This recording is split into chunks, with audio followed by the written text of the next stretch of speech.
Olá pessoal, estamos aqui mais uma vez para falar de matemática, né? Então, continuando o nosso assunto de equações do segundo grau, nós vamos falar agora especificamente da soma e produto das raízes dessa equação. Lembrando que a equação do segundo grau ela vai ter normalmente uma raiz, né? Quando ela não tiver, a gente diz que ela sempre tem duas raízes, né? No máximo, na pior das hipóteses, né? Ela tem duas raízes iguais de mesmo valor. Então a gente pode trabalhar com a soma dessas raízes e o produto dessas raízes. Tudo bem? Lembrando que a equação do segundo grau é dessa forma, né? ax2 mais bx mais c, onde a, b e c pertencem aos reais e o a é diferente de zero, porque até se o a fosse zero seria uma equação no primeiro grau. E a gente diz que a soma das raízes é menos b sobre a e o produto é c sobre a. Tá? Lembrando que o a é o termo que acompanha... a gente está dizendo aqui que o A é o termo que acompanha o x de grau 2, o B que acompanha o x de grau 1 e o C é o nosso termo independente. Tudo bem? Então agora nós vamos ver alguns exemplos e algumas aplicações e por que saber da soma e o produto dessas raízes. Tudo bem? Observe o seguinte, aqui eu quero saber a soma e o produto, né? A soma eu chamei de S, e o produto de P, a soma dessas raízes vai ser quem? Vai ser exatamente menos B sobre A, como está aqui no começo. Então vai ser menos... Quem é o B? O B, como nós vimos anteriormente, vai valer menos 5 sobre... A, como não tem nada aqui, vai ser 1, né? Então vai ser dividido por 1. Então a sua soma vai ser menos 5 vai dar 5. Dividido por 1, 5. E o produto vai ser C sobre A, que é 6, sobre 1, que dá 6. No exemplo 2, se você parar para prestar atenção um pouquinho, você vai ver que essa equação do segundo grau, ela nem sequer tem raízes reais.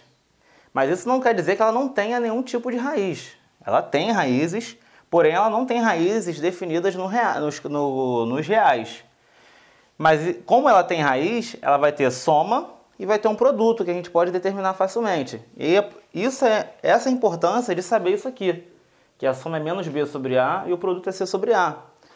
Porque você vai, às vezes, pode ficar difícil você descobrir quais são cada uma dessas raízes para poder somá-las e poder multiplicá-las para achar esses valores. E aqui sai muito mais facilmente. Então a soma vai ser menos... Quem é o B? Então o B vai ser menos 3... dividido por A, que dá 2. Então, a tua soma é menos 3 dá 3, dividido por 2, 3 meios. E o produto vai ser C sobre A, que é 10, dividido por 2, que dá 5. Então, observe que aqui, mesmo não tendo raízes, né, porque o meu delta aqui vai ser menor que zero, mesmo não tendo raízes definidas nos reais, eu consigo achar quem é a soma delas e o produto entre elas.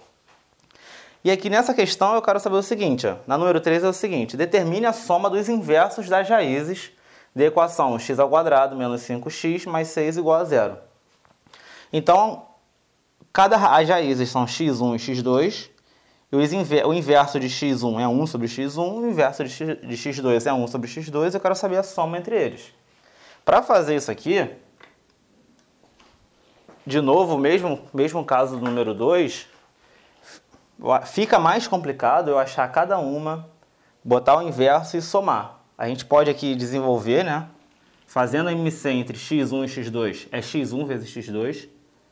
Então aqui, x1, x2 dividido por x1 dá x2. E x1, x2 dividido por x2 dá x1. Então essa aqui, x2 vezes 1 dá...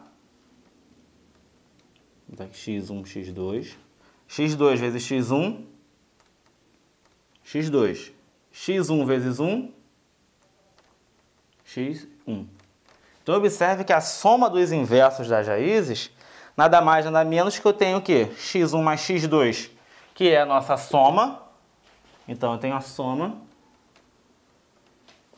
E x1 vezes x2 é o nosso produto, que nós também conhecemos. Então, na verdade, eu quero saber a soma dividido pelo produto. Como se você observar essa equação é a mesma aqui de cima, nós já sabemos quem é a soma. 5. E quem é o produto? 6.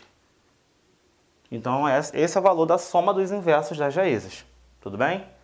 Então, galera, continuem assistindo nossos vídeos. Espero que tenham gostado. Curtam nossos vídeos e se inscrevam no nosso canal. Valeu!